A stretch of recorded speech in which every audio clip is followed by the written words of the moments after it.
Hello spices വേൾഡിൻ്റെ പുതിയൊരു വീഡിയോയിലേക്ക് എല്ലാവർക്കും സ്വാഗതം. അപ്പോൾ നമ്മുടെ ഇന്നത്തെ വീഡിയോ നമുക്ക് ചോറിനും അതുപോലെ ചപ്പാത്തിക്കൊക്കെ കൂടെ കഴിക്കാൻ പറ്റുന്ന ഒരു അടിപൊളി ടേസ്റ്റിലൊരു മുട്ടക്കുറുമയാണ്. അപ്പോൾ ഈ ഒരു സ്പെഷ്യൽ മുട്ടക്കുറുമ നമുക്ക് എങ്ങനെയാണ് തയ്യാറാക്കുന്നത് നോക്കാം. ഫ്രണ്ട്സ്, അതിന് മുന്നേ എൻ്റെ വീഡിയോ ആദ്യമായിട്ട് കാണുന്നവരാണെങ്കിൽ ഈ ചാനൽ ഒന്ന് സബ്സ്ക്രൈബ് ചെയ്യണം. താഴെയുള്ള റെഡ് സബ്സ്ക്രൈബ് ബട്ടൺ ഒന്ന് ക്ലിക്ക് ചെയ്യണം. കൂടാതെ തൊട്ടടുത്തുള്ള ബെല്ലൈക്കണും കൂടി. അപ്പോൾ ഫ്രണ്ട്സ്, നമുക്കിനി വീഡിയോ കാണാം.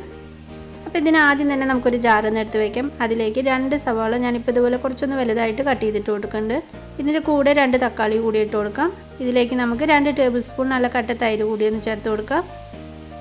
ഇനി ഇതെല്ലാം കൂടി നന്നായിട്ടൊന്ന് അരച്ചിട്ട് നമുക്ക് മാറ്റി വയ്ക്കാം.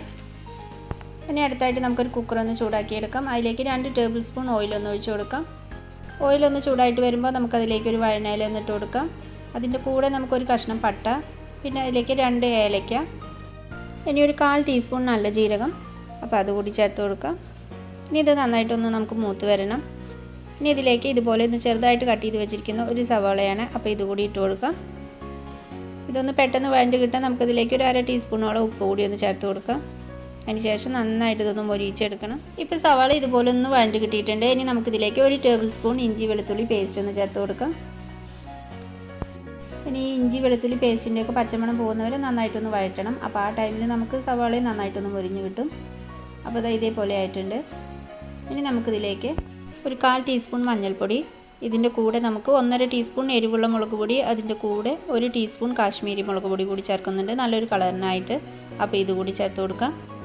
ഇനി ഇതിലേക്ക് ഒരു 3 ടീസ്പൂൺ മല്ലിപ്പൊടി, അതിൻ്റെ കൂടെ നമുക്ക് 1 ടീസ്പൂൺ ഗരം മസാല, അപ്പോൾ ഇതുകൂടി ഒന്ന് ചേർത്ത് കൊടുക്കാം. ഇനി ഈ പൊടികളൊക്കെ നന്നായിട്ടൊന്ന് മൂത്ത് വരണം. അപ്പോൾ അതുവരേക്കും ഒന്ന് വഴറ്റി കൊടുക്കാം. അപ്പോൾ ഇതേപോലെ നമുക്ക് പൊടികളൊക്കെ ഇപ്പോൾ നന്നായിട്ട് മുരിഞ്ഞ് കിട്ടിയിട്ടുണ്ട്. ഇനി നമുക്കിതിലേക്ക് അരച്ച് വെച്ചിട്ടുള്ള സവാള, തക്കാളി, അതുപോലെ തൈര്, ആ ഒരു മിക്സ് ഇതിലേക്കൊന്ന് ഒഴിച്ച് കൊടുക്കാം. ഇതിൻ്റെ കൂടെ നമുക്ക് പാകത്തിനുള്ള ആ വെള്ളം കൂടി ചേർക്കണം. നമുക്കിപ്പോൾ ഗ്രേവി എത്രേണ്ട ആവശ്യമുണ്ട്, അപ്പോൾ അതിനനുസരിച്ചിട്ട് വെള്ളം കൂടി ഒഴിച്ച് കൊടുക്കാം. ഒരു 1.5 കപ്പോളം വെള്ളം കൂടി നമുക്കിതിലേക്ക് ഒഴിക്കണം. അപ്പോൾ ഈ ഒരു പാകത്തിലാണ് ഇപ്പോൾ നമ്മുടെ ഗ്രേവി ഇരിക്കുന്നത്. അപ്പോൾ നല്ല തിക്കായിട്ടാണുള്ളത്. അപ്പോൾ നിങ്ങൾക്കിപ്പോൾ ഇതേപോലെ മതിയെങ്കിൽ ഇനി പ്രത്യേകിച്ച് വെള്ളമൊന്നും ചേർത്ത് കൊടുക്കണ്ട. ഞാൻ ഇതിലേക്ക് ഒരു 1/2 കപ്പ് വെള്ളം കൂടി ഒന്ന് ഒഴിച്ച് കൊടുക്കുന്നുണ്ട്. അപ്പോൾ ഒന്നുകൂടി ഒന്ന് ലൂസാക്കി എടുക്കാം. അപ്പോൾ ഇതാണിപ്പോൾ ഇതിൻ്റെ ഒരു പാകം. അപ്പോൾ ഈ സമയം ഉപ്പൊക്കെ ഒന്ന് ടേസ്റ്റ് ചെയ്തിട്ട് പോരക്കി ചേർത്ത് കൊടുക്കണം. ഞാനൊരു 1/2 ടീസ്പൂൺ ഉപ്പ് കൂടി ഒന്ന് ചേർത്ത് കൊടുക്കുന്നുണ്ട്. ഇനി നമുക്ക് നന്നായിട്ടൊന്ന് തിളപ്പിച്ചെടുക്കണം. ഈ സമയം ഇതിലേക്ക് ഒരു 1/2 ടീസ്പൂൺ കസൂരി മേത്തി കൂടി ഒന്ന് ചേർത്ത് കൊടുക്കുന്നുണ്ട്. ഇനി ഒന്നുകൂടി ഒന്ന് ഇളക്കിയതിന് ശേഷം നമുക്ക് കുക്കറൊന്ന് മൂടി വെച്ച് കൊടുക്കാം. അതിന് ശേഷം ഒരു 2 വിസിലൊന്ന് അടുപ്പിച്ചെടുക്കണം. അപ്പോൾ ഇതുപോലെ ചെയ്യുമ്പോൾ ആ ഗ്രേവിക്ക് നല്ലൊരു തിക്കായിരിക്കും. മാത്രമല്ല നമുക്ക് പെട്ടെന്ന് തന്നെ റെഡിയാക്കി കിട്ടും.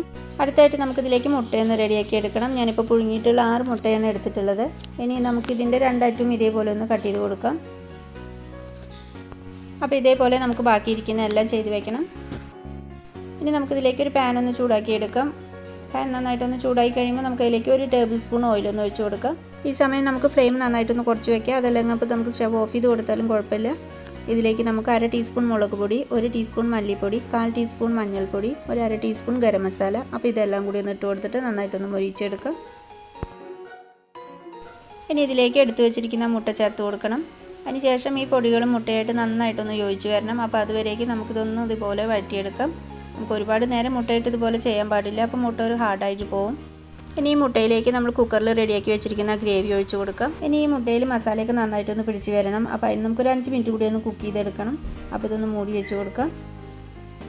അപ്പോൾ ഇതുപോലെ കുറച്ച് സമയം ഒന്ന് മൂടി വെച്ചിട്ട് നമുക്കിതൊന്ന് ഓപ്പൺ ചെയ്ത് നോക്കാം. അപ്പോൾ ഇതാ ഗ്രേവിയൊക്കെ ഇപ്പോൾ നല്ല തിക്കായിട്ട് വന്നിട്ടുണ്ട്.